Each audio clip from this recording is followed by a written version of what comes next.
17 फरवरी 2022 फ्रांसीसी राष्ट्रपति Emmanuel Macron ने पश्चिम अफ्रीकी राष्ट्र माली से फ्रांसीसी सैनिकों को वापस बुलाने की घोषणा कर दी।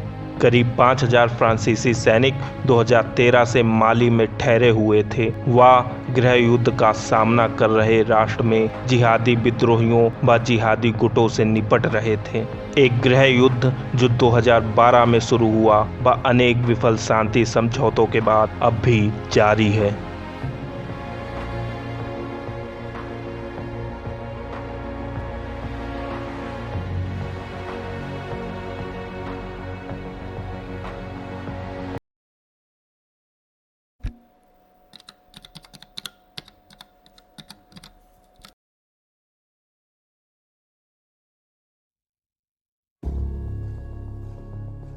एक लंबे समय तक अफ्रीका के सबसे धनी देशों में शामिल माली को 19वीं सदी में फ्रांस ने अपने नियंत्रण में ले लिया। 1960 में फ्रांस से आज़ादी मिलने के बाद दक्षिणी माली में स्थित बमाको केंद्रित सरकार बनी, जिसमें दक्षिणी माली के लोगों का वर्चस्व था व उत्तरी माली के ट्यूरेग व अरब समुदाय के लोगों के अधिकारों की अनदेखी की गई। इसके अलावा आर्थिक क्षेत्र में भी उत्तरी माली से भेदभाव हुए। बमाको स्थित सरकार ने उत्तरी माली के समुदायों के बीच फूट डालने की भी कोशिश की। उत्तर में सरकार के वफादार अधिकारियों की ही नियुक्ति की गई। इसके अलावा किसी भी उठती हुई आवाज़ को दबाने के लिए क्षेत्र में भारी मात्रा में सेना की तैनाती की गई व कई बार मार्शियल लॉ भी लागू किया गया। इसके अलावा पड़ोस के शक्तिशाली राष्ट्र लीबिया व अल्जीरिया के इन क्षेत्रों में निजी हित भी थे। लीबिया इस क्षेत्र में अपने वर्चस्व को बढ़ाना चाहता था व अल्जीरिया की नज़र क्षेत्र के प्राकृतिक संसाधनों पर थी। इस दौरान क्षेत्र में वहाबी व तबलीगी जमात के विचारों का भी फैलाव हुआ, जिसे माली की सरकार ने धार्मिक कट्टरवाद के तौर पर देखा, जिसे कुचलने के लिए सरकार ने हिंसा का रास्ता भी अपनाया। राष्ट्र की जीडीपी में बड़ी भागीदारी निभाने वाले उत्तरी क्षेत्र में सरकार मूलभूत ढांचे को भी विकसित न कर पाई थी। उत्तरी माली अपनी वैभवशाली पहचान को खोता जा रहा था। क्षेत्र में बेरोजगारी भी अपने चरम पर थी, जिस कारण क्षेत्रीय लोगों में खासा गुस्सा था। इस दौरान 1963, 1991 व 2006 में कई बार अधिकारों को लेकर उत्तरी क्षेत्र में आंदोलन हुए, पर सरकार उन्हें किसी न किसी तरीके से दबाती रही।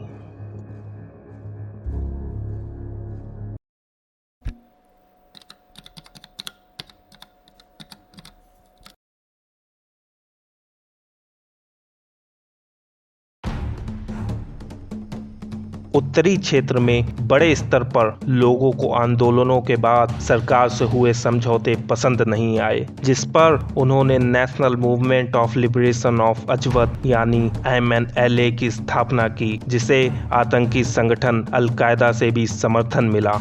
इसके अलावा लीबिया की जंग से भारी गोला बारूद के साथ वापस आए लड़ाके भी इसमें शामिल हुए। इस संगठन को एक दूसरे कट्टरवादी संगठन इस्लामिस्ट अंसर डाइन का भी समर्थन मिला, जो राष्ट्र में शरिया कानून लागू करने की मंशा रखता था। 17 जनवरी 2012 MNLA ने पूर्वी माली के मनेका नामक शहर पर हमला कर नियंत्रण स्थापित कर लिया। बीते कई सालों से माली की सेना में उपजे भ्रष्टाचार के कारण सेना हथियारों की कमी से जूझ रही थी, जिस कारण शुरुआत में सेना को कई स्थानों पर मात मिली। इसी दौरान 1.5 महीने बाद 21 मार्च 2012 को माली में सेना ने सरकार का तख्ता पलट कर दिया, जिसका फायदा उठाते हुए विद्रोहियों ने कई सैन्य छावनियों पर कब्जा कर लिया।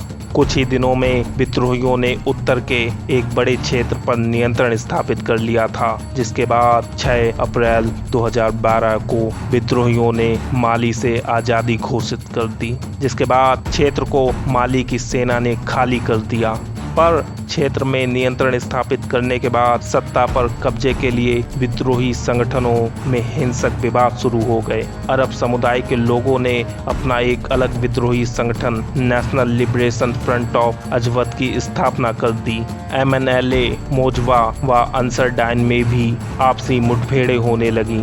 इस दौरान विद्रोहियों द्वारा नियंत्रण में लिए गए क्षेत्रों में भी माली के बंटवारे के विरोध में बड़े स्तर पर प्रदर्शन हुए, जिनसे विद्रोही हिंसक रूप से निपटे। गोलीबारी में कई निहत्थे लोगों की जान भी गई।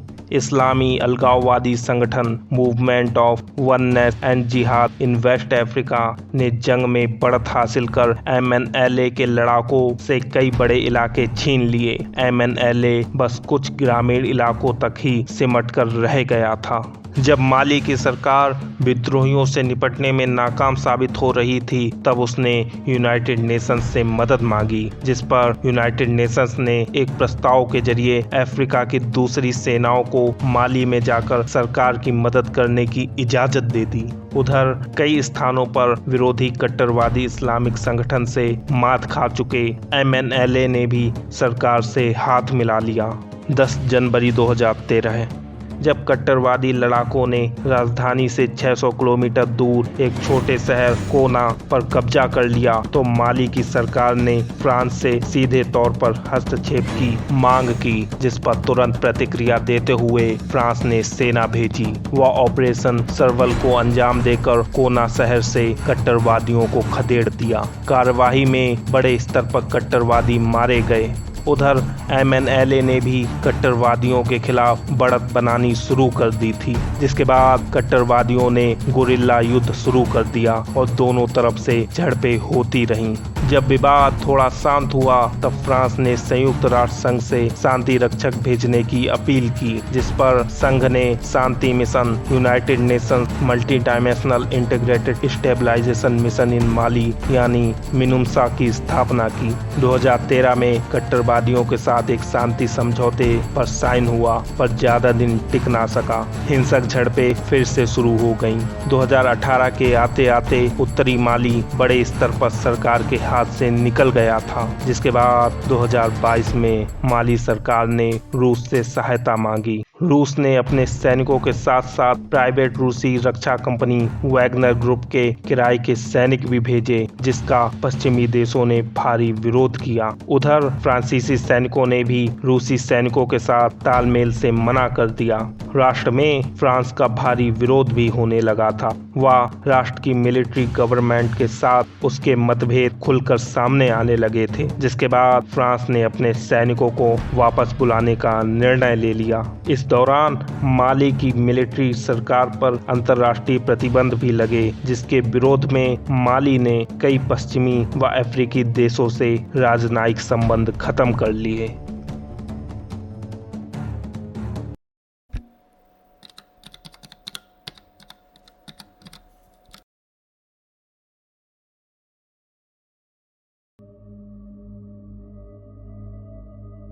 करीब 10 साल से जारी गृह युद्ध में 50,000 से ज्यादा लोगों ने अपनी जान खोई व 3,75,000 से भी ज्यादा विस्थापित हो गए। बड़े स्तर पर मानवाधिकार हनन के मामले भी सामने आए।